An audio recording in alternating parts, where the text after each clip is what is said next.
잔소리 섞인 설교나 강화보다는 말씀을 여러 번 읽고 느낌 나눔도 그날 감동을 주면 말씀을 하고 대화를 하고 10분도 걸리지 않는 예배를, 중요한 것은 빠뜨리지 말고 매일.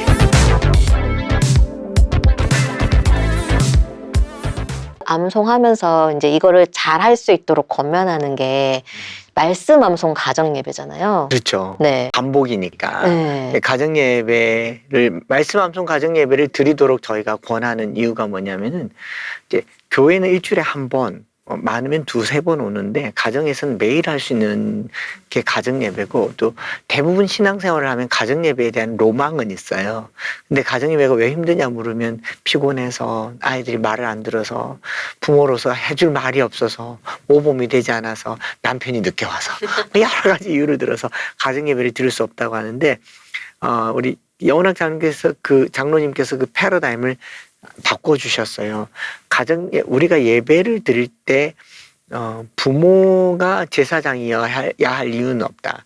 뭐 교회로 친다면 목사님들처럼 신학을 한 것도 아니고 설교를 잘하는 것도 아니고, 부모로서의 어떤 가정에서의 권위는 있지만 이 예배 인도와 관련해서는 모든 가족들이 동일한 포션에 책임이 있다라는 거를 얘기하셨고, 제가 이렇게 이대 교장이 되고 나서 보니까 사무엘이 어린 시절에 엘리 제사장의 밑에 있었지만 에봇을 입었잖아요. 한나가 세마포 옷을 지어줬고 어린아이가 에봇을 입었단 말은 제사장 노릇했단 말이거든요. 그래서 어린아이들도 제사장이다라는 생각을 하게 됐죠. 그래서 어린아이들에게 가정예배를 인도할 수 있도록 이제 순서대로 가정예배를 돌아가면서 하도록 5살 정도만 되면 사회나 진행을 보도록 했고, 두 번째로 우리가 흔히 생각하는 이제 예배 그러면 설교를 중요하게 여기는데, 이제 예배는 사실 만남이잖아요.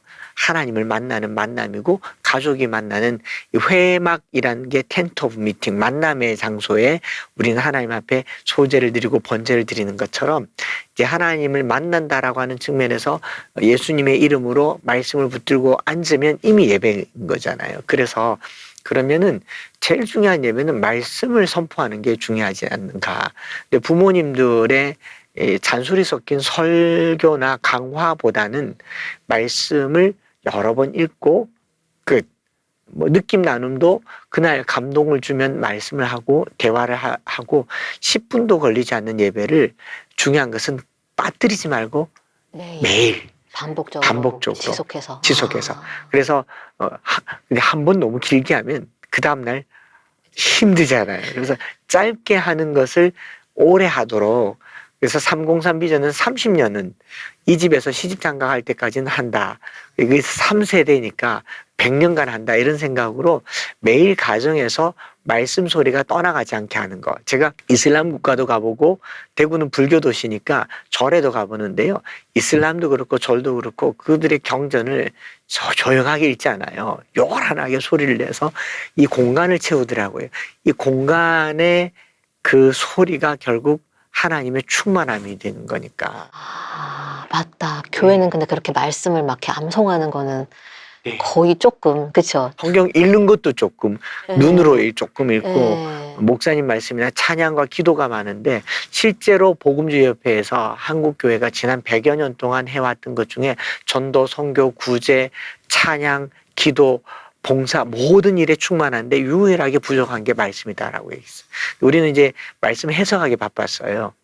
말씀을 해석하고 그 의미를 찾기 바빴는데, 그 의미는 사실은 성령께서 우리 안에 역사하시잖아요. 모든 성경은 하나님의 감동으로 된 것으로 교훈과 책망과 바르게 함과 의로 교육한다 하기에 충분하다라고 하셨기 때문에, 성령께서 우리 안에 말씀으로 역사하실 때까지 우리는 말씀을 심는 일만. 그래서 신명기 6장에 보면은 오늘 내가 내게 명하는 이 말씀을 너는 마음에 새기고, 부모님은 하야라고 하죠. 하야, 마음에 새기고, 내 자녀에게 부지런히 가르치면 샤난이라고 하는데, 철필로 막 갈아서 날카로운 걸로 새기듯이 내 자녀들에게 부지런히 가르치는데, 집에 앉았을 때든지 길을 갈 때든지 누워있을 때든지 일어날 때든지, 내 때잖아요.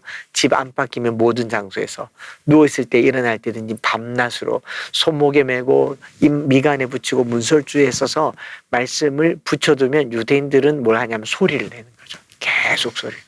근데 시끄러워요. 그러니까 뭔가를 가르친다는 거가 그런 거가 아니라 그냥 말씀 자체를 네. 이 아이들이 떠나지 않도록 계속해서 그 시간과 공간과 보이는 이미지로 다 하라는 거네요. 네. 아, 태초에 하나님이 천지를 창조하셨을 때 태초란 말은 시간을 만드셨고 천지는 공간이잖아요. 그 시간과 공간에 가득 찬 게 뭐냐면 여호와께서 이르시되 하나님이 이르시되 하나님의 말씀이 충만하니까 빛이 나오고 말씀이 충만하니까 궁창이 만들어지고 말씀이 충만할 때 세상이 만들어진 것처럼 저는 성경 암송을 그냥 머리에 뭐 중얼중얼이 아니라 큰 소리로 큰 소리로. 외쳐서 카라라는 말이 큰 소리로 외쳐서 하면은 실제로 뇌과학자들이 하는 것도 몸을 움직인다거나 소리를 많이 내면 혈액 운동량이 많아서 뇌에 산소 공급이 잘 돼요. 그리고 소화가 너무 잘 돼서 배가 고파요. 배고픈 아이들은 부모님이 핸들링 하기가 좋습니다. 그 강영욱 선생님이 반려견들 조금 굶기라잖아요. 배부른 개가 아이들이 사춘기 지나면 안 먹어 그러면 어렵잖아요. 그런데 밥 줘 그러면 말 잘 듣거든요. 그래서 뭐 여러 가지로 효과가 좋다 이렇게. 아, 그러니까 아무튼 이 말씀암송 가정 예배는 자녀가 충분히 주도할 수 있는 예배고 꼭 부모가 그렇게 부담스럽게 안 가져가도 되고 그리고 뭔가를 해석하거나 뭔가를 이렇게 부담스럽게가 아니라 말씀 자체를 낭송함으로 인해서 선포하는 과정을 가지면 되는 거고. 그렇죠. 왜냐하면은 자녀들과 부모님들이 돌아가면서 하다 보면 시간이 지날수록 자녀들이 자기가 하려고 그래요. 왜냐하면 부모님들이 하면 길거든요. 기도도 길고요. 말씀도 길어져요. 근데 아이들이 하면 짧으니까. 그런데 그걸 통해서라도 지속적으로 하게 하면 아이들이 자신감이 생기고 그 말씀을 꾸준히 하게 암송하면 어느 상황이 되었을 때 아이들이 언어를 사용하는 어휘, 군이 말씀이 되잖아요. 그럼 그 아이들을 지배하는 사고가 말씀이 되는 거죠. 저는 이제 레위기를 공부했는데 레위기의 주석서인 레위기 미드라시 라바 서문에 어린아이들은 깨끗하고 정결하기 때문에 깨끗하고 정결한 레위기를 가르쳐야 된다. 유대인들은 3살만 되면 아이들에게 레위기를 가르쳐요. 못 알아듣잖아요. 우리도 못 알아듣는데 오늘 이 시대에 우리도 성경에서 레위기는 성경 통독하다가 창세기 출애굽기 내위기 통독의 위기를 맞잖아요. 그런데 유대인들이 3살 때부터 레위기를 읽어요. 그런데 이게 어려서부터 꾸준하게 읽어온 레위기가 부정한 것과 정결한 것과 가증한 것과 깨끗한 것을 이 정서적으로 또 잠재적으로 구별을 해버리는 거죠. 어려서부터 가증한 것에 손을 안 대는 거죠. 그러니까 아이들에게 뭘 심어줄까를 곰곰이 생각해 본다면 말씀을 심어주는 것은 하나님 나라를 심어주는 것이고 하나님을 심어주는 것이고 또 이 아이들이 인격이 자라면서 하나님과 인격적으로 만나는 그날 성령 체험하는 것이고 순서를 바꾸자는 거죠. 너무 중요하다. 너무 중요하다. 그러니까 저는 제가 이 자신감 TV를 시청하는 우리 부모님들한테 여러분 이거 너무나 부담스러운 게 아니라 그냥 같이 읽고 입으로 고백하고 선포하는 거를 반복적으로 지속적으로 하면 된다고 하네요. 그러면은 얼마든지 할 수 있을 것 같아요. 쉽죠. 네. 단지 우리가 조금 노력을 해야 된다면 귀찮을 때도 해야 되고. 그렇죠. 그리고 이제 이 아이들 끌고 가야 되니까 내가 먼저 모범을 보여야 된다는 거. 그렇죠. 부모가 어쨌든 그 말씀을 먹어야 또 내 자녀한테 심을 수 있다는 거.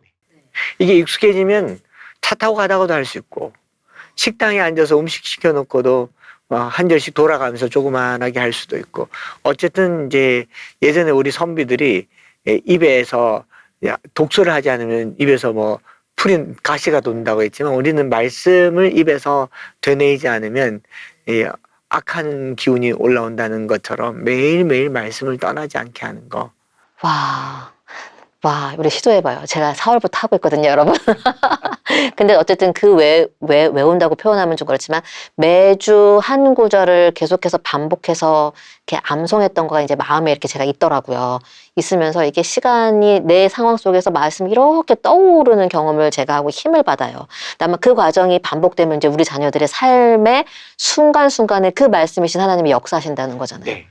와, 이거는 여러분 놓치면 안 될 것 같습니다. 습관 들이는 거는 어릴수록 좋고요. 비밀인데 영업 비밀요.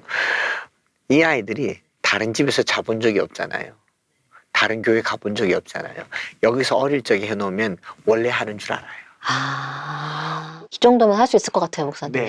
자신감을 잃는 것이 아니라 한번 해볼까라고 생각을 하실 것 같아요. 네, 네. 우리 같이 하면 좋겠다는 생각이 듭니다. 이제 다음 질문으로 넘어갈 건데요. 이렇게 계속해서 말씀이신 하나님이 내 안에 암송해서 이렇게 임재하시게 되면은 어느 순간 그 말씀이 저를 이끌어가는 거를 이제 경험하게 될 것 같고, 그리고 성령께서 이제 도우시게 된다면 우리가 정말로 하나님의 좋은 자녀, 좋은 크리스천이 될 것 같아요. 그러니까 말씀 따로, 삶 따로가 아니라 내 삶이 그냥 말씀이 되는. 그렇죠. 네, 그래서 그 목사님 책 읽다 보니까 303 비전 성경 암송학교에서는 그래서 인격도 그렇죠. 같이 이렇게 중요하게 여기는 것 같아서 신덕지체라는 그 단어도 제가 봤어요. 아, 네, 이제 이거를 조금 설명을 해주시면 좋을 것 같아요. 네, 우리가 이제 성경을 암송한다고 하면은 어떤 이제 생각을 하냐면 마치 내가 성경을 정복하려고 하는 시도를 하게 돼요. 되게 조심스러운 건데, 뭐 예전에 우리 어릴 적에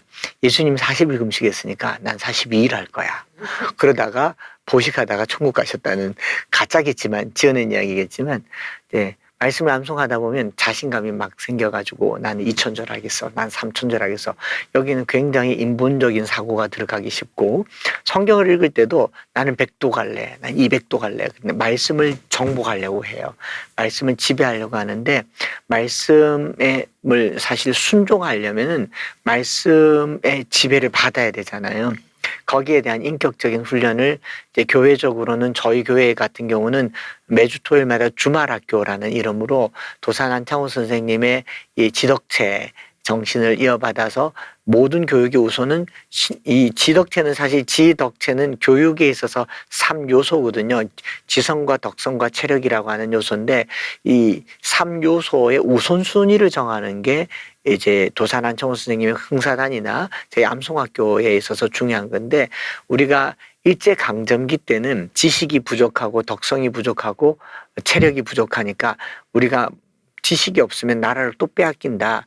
그래서 뭐 덕성이 없으면은 또 나라가 이분화된다, 분열된다. 체력이 없으면 또 국력이 약하다. 이렇게 해서 뭐 덕지체 이렇게 하기도 하고 지덕체 하기도 했는데, 이제 말씀을 심어줄 때 가장 우선적으로 해야 될 것은, 부모님들이라면 대부분의 부모님들은요 다 하고 싶은 거예요. 공부도 잘하고 싶고, 또 영어도 잘하고 싶고, 또 운동도 잘하고 싶고, 이제 부모님들이 제일 많이 하는 표현이 더, 조금만 더, 하나만 더, 밥도 조금만 더 먹어, 한 숟갈만 더 먹어 하듯이, 말씀 암송 자녀 교육도 그 더 차원에서 자녀 교육을 하면 사실은 과부하가 걸리는 거죠. 중요한 건 우선순위라는 겁니다. 그래서 저희가 이렇게 말을 해요. 가장 우선순위로 그가 없이는 된 것이 없느니라니까, 일단은 아무것도 가르치지 말고 말씀만 가르쳐라. 네, 왜냐하면 말씀이 없는 아이들이 지식을 쌓게 되면 이 교만해지면서 반기독교 안티크리스찬이 돼요. 지금 세상을 어지럽힌 사람들이 많이 배운 사람들 중에 많잖아요. 그다음에 덕성, 예절을 가르치는 신앙도 지식도 아니고 예절을 먼저 가르치는 분들은 나중에 보면 이 아이는 굉장히 인품이 고매해서 주님 없이도 살아가게 돼요. 무신론자가 되는 거죠.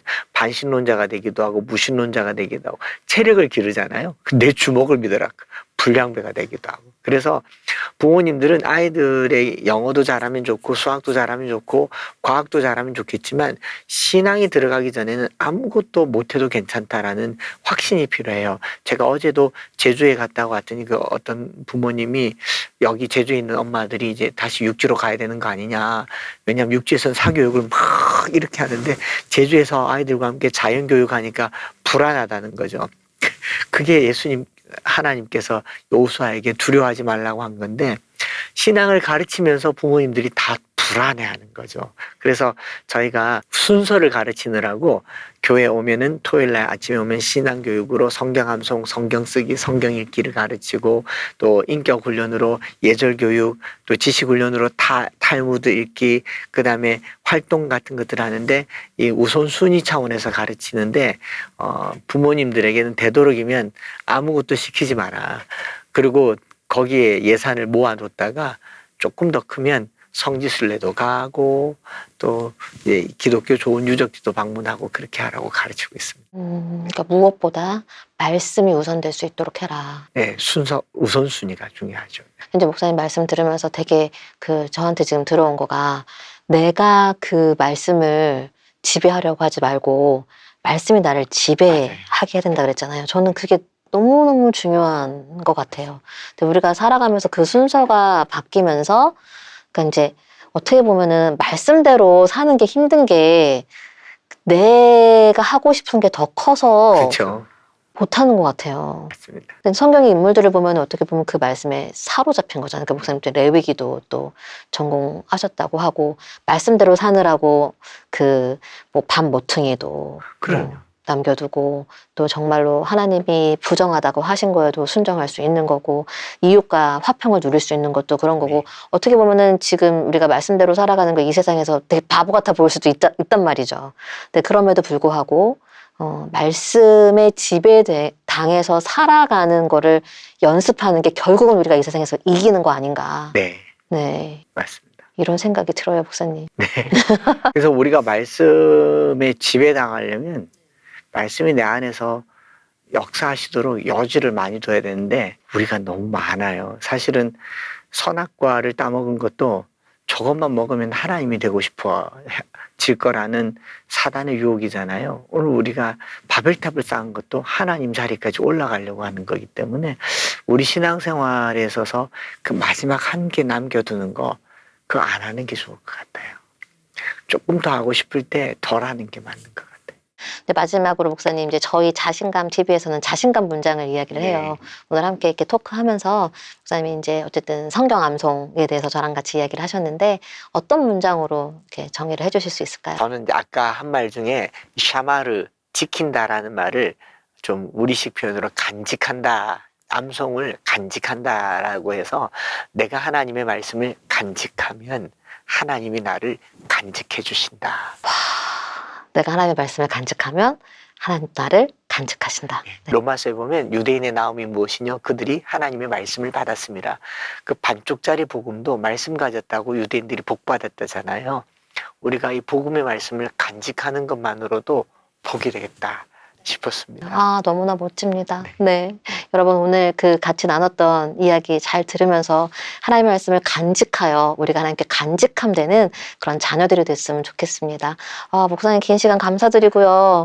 네, 멀리서부터 오셔가지고, 네. 아무튼 이런 멋진 사역을 계속해서 이루어주시면 좋겠고요. 다음 세대 같이 이어가 봐요. 네. 고맙습니다. 감사합니다.